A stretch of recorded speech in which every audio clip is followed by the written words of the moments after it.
നിറയെ പ്രണയവും അതോടൊപ്പം തന്നെ ഒരുപാട് വേദനയും കലർന്ന ഒരു മനോഹരമായിട്ടുള്ള ഗാനം, നമുക്കൊന്നും ഒരിക്കലും മറക്കാനാവാത്തൊരു പാട്ട്. ഇളയരാജ സാറിൻ്റെ കോമ്പോസിഷനിൽ രാജ സാറും മലയാളിയായ ജെൻസി ചേച്ചിയും ചേർന്ന് പാടിയ അതിമനോഹരമായിട്ടുള്ള ലവ് സോങ്.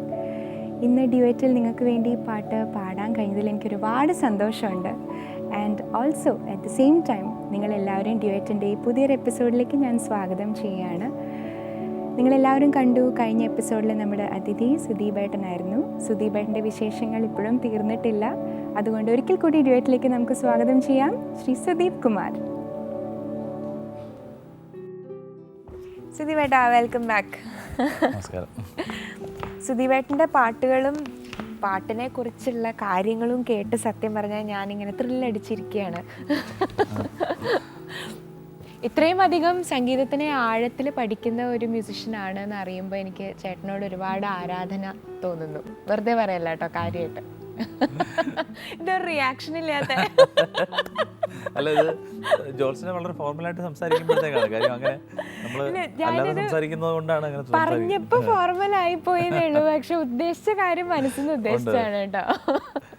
സന്തോഷം. കാര്യം നമ്മൾ പലപ്പോഴും ഇതുപോലുള്ള പരിപാടികളിലൂടെ നമുക്ക് ഇഷ്ടപ്പെട്ട പാട്ടുകൾ പരസ്പരം ഷെയർ ചെയ്യാൻ പാടാനുള്ള ഒരു വേദിയാണ്. ഡ്യുവറ്റിന്റെ ഈ വേദി ഞാൻ എൻജോയ് ചെയ്യുന്നു. പിന്നെ നമുക്ക് ഈ ഷോന്റെ ഏറ്റവും വലിയ പ്രത്യേകത, ഏറ്റവും വലിയൊരു ഹൈലൈറ്റ് എന്ന് പറഞ്ഞാൽ നമ്മുടെ മ്യൂസിഷ്യൻസ് ആണ്. റാൽഫിൻ പിയാനോയില്, വയലിൻ ഫ്രാൻസിസ് ഏട്ടൻ, ഫ്ലൂട്ടില് രാജേഷ് ഏട്ടൻ. അപ്പം ഇവർ മൂന്നുപേരും കൂടി കൂടുമ്പോൾ തന്നെ ഇവിടെ ഒരു ഭയങ്കര ആംബിയൻസ് ആണ് സത്യം പറഞ്ഞാൽ. എന്തായാലും നമ്മൾ കഴിഞ്ഞ എപ്പിസോഡിൽ സുദീപേട്ടൻ പല സീനിയർ മ്യൂസിക് ഡയറക്ടേഴ്സായിട്ട് അസോസിയേറ്റ് ചെയ്ത കാര്യങ്ങൾ സംസാരിച്ചു, അവരുടെ പാട്ടുകളെ കുറിച്ച് സംസാരിച്ചു, പാട്ടുകൾ കുറേ പാടി, നല്ല നല്ല പാട്ടുകൾ. അതേപോലെ ചേട്ടൻ പറഞ്ഞു വന്നപ്പോൾ ചേട്ടൻ മെൻഷൻ ചെയ്തൊരു കാര്യമാണ് സലീൽ ചൗധരി സാറിൻ്റെ കാര്യം. സലീൽദ എന്ന് പറഞ്ഞാൽ അദ്ദേഹത്തിനും ഭയങ്കരമായിട്ടുള്ള സ്വന്തം ഒരു വ്യക്തിമുദ്ര ഭയങ്കരമായിട്ട് പതിപ്പിച്ചിട്ടുള്ള ഒരു മ്യൂസിക് ഡയറക്ടറാണ്. എവിടെ കേട്ടാലും സലീൽദയുടെ പാട്ട് നമുക്ക് മനസ്സിലാക്കാൻ സാധിക്കും. എനിക്ക് അത്ഭുതം തോന്നിയിട്ടുള്ളതാണ് പലപ്പോഴും നമുക്ക് ഭാഷയ്ക്ക് അതീതമായിട്ടുള്ള ഒരു സംഗീതം അദ്ദേഹത്തിന് കൊടുക്കാൻ കഴിഞ്ഞു എന്നുള്ളത് അത്ഭുതം. ഇപ്പോൾ ഹിന്ദിയിലും ബംഗാളിയിലും മലയാളത്തിലും അദ്ദേഹം ഒരേ ട്യൂണുകൾ ഉപയോഗിച്ചിട്ടുണ്ട്. ഒരുപക്ഷെ അങ്ങനെ വേറെ ആരും ഉപയോഗിച്ചിട്ടുണ്ടാവില്ല. ബംഗാളിയിൽ നമ്മുടെ മലയാളത്തിലുള്ള അതേ ഈണങ്ങൾ തന്നെ അദ്ദേഹം ബംഗാളി പാട്ടുകൾ ഉപയോഗിച്ചിട്ടുണ്ട്. ബംഗാളിയിലെ ഈണങ്ങൾ എടുത്ത് മലയാളം അങ്ങനെ. അപ്പോൾ ഇത്രയും ഇന്ത്യയെ മുഴുവനുള്ള ജനങ്ങൾക്ക് ഇഷ്ടപ്പെടുന്ന രീതിയിലുള്ള ഒരു സംഗീതം. എന്നാൽ ഹിന്ദി പാട്ടുകൾക്ക് വേണ്ടി വേറൊരു തരം, മലയാളത്തിന് വേണ്ടി വേറൊരു തരം, അങ്ങനെ ഒരു ശൈലി അദ്ദേഹത്തിനില്ല. അതായത് നമ്മുടെ ഭാരതീയരായ എല്ലാ ആളുകൾക്കും അംഗീകരിക്കാൻ പറ്റുന്ന തരത്തിലുള്ള ഈണങ്ങളും അദ്ദേഹത്തിൻ്റെ ശൈലിയും. അതുകൊണ്ട് തന്നെ ആ പാട്ടുകൾക്കെല്ലാം മറ്റുള്ളതിൽ നിന്ന് ഒരു വ്യത്യസ്തതയുണ്ട് അല്ലേ? തീർച്ചയായിട്ടും. അപ്പോൾ മാത്രമല്ല അക്കാലത്തുള്ള പാട്ടുകൾ ഓർക്കസ്ട്രേഷൻ നോക്കുകയാണെങ്കിലും മറ്റുള്ള എല്ലാ സംഗീത സംവിധാനങ്ങളിൽ നിന്നും വ്യത്യസ്തമായ ഒരു ഓർക്കസ്ട്രേഷൻ പാറ്റേൺ അദ്ദേഹത്തിനുണ്ടായിരുന്നു. കൂടുതൽ നമ്മൾ അതിൻ്റെ ടെക്നിക്കാലിറ്റീസിനൊക്കെ അതീതമായിട്ട് അതിനെക്കുറിച്ച് നമ്മൾ ആലോചിക്കുന്നതിനേക്കാൾ ഉപരിയായിട്ട് നമ്മുടെ മനസ്സിലേക്ക് ആഴ്ന്നിറങ്ങുന്ന എന്തോ ഒരു അംശം ആ പാട്ടുകളിലുണ്ട്. ആ പാട്ടുകളാണ്, അതുകൊണ്ടാണ് ആ പാട്ടുകൾ നമ്മൾ ഇപ്പോഴും ഓർമ്മിക്കുന്നത്, ആ പാട്ടുകളെ നമ്മൾ സ്നേഹിക്കുന്നത്.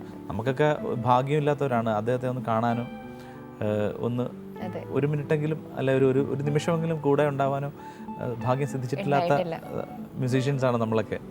അപ്പോൾ അദ്ദേഹത്തിൻ്റെ കൂടെ ഇത്രയും നല്ല പാട്ടുകളൊക്കെ പാടി അവരൊക്കെ സുഹൃതം ചെയ്ത ജന്മങ്ങളാണ്. നമുക്കൊക്കെ കാണാനെങ്കിലും പറ്റിയിരുന്നെങ്കിലും ഞാൻ ആഗ്രഹിച്ചിട്ടുള്ള ഒരാളാണ്. അപ്പം അങ്ങനെയാകുമ്പോൾ തീർച്ചയായിട്ടും ഇന്നത്തെ ഈ ഒരു എപ്പിസോഡ് സലീൽദയുടെ ഒരു പാട്ട് വെച്ച് നമുക്ക് തുടങ്ങിയാലോ? തീർച്ചയായിട്ടും.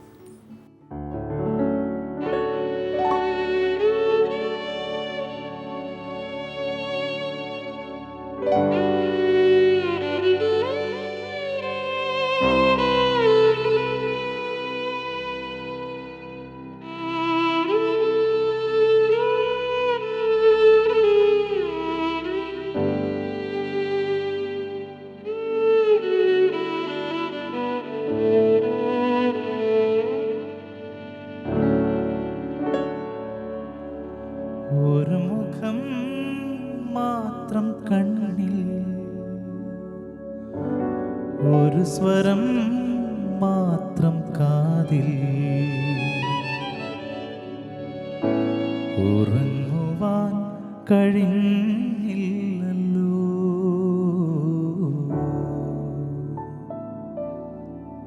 നിറം ചാർത്തുമോർമതൻ താഴ്വരയിൽ നിന്റെ മൗനവാൽമീകങ്ങൾ തകർന്നു വീണു. നിറം ചാർത്തുമോർമതൻ താഴ്വരയിൽ നിന്റെ മൗനവാൽമീകങ്ങൾ തകർന്നു വീണു. വിരഹത്തിൻ വീണ പാടി വിധിയാരറിഞ്ഞു.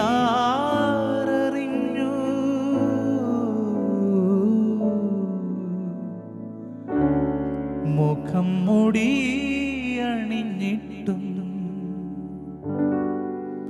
മിഴിച്ചെപ്പിൻ മുത്തുകളെ മറയ്ക്കുവാൻ കഴിഞ്ഞില്ലല്ലോ. ഒരു മുഖം മാത്രം കണ്ണിൽ, ഒരു സ്വരം മാത്രം കാതിൽ, ഉറങ്ങുവാൻ കഴിഞ്ഞില്ലല്ലോ.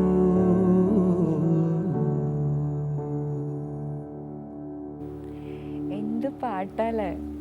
എനിക്ക് വേറൊന്നും പറയാൻ കിട്ടുന്നില്ല. എന്ത് പാട്ടാലേന്ന് മാത്രമേ എനിക്ക് പറയാൻ പറ്റുള്ളൂ.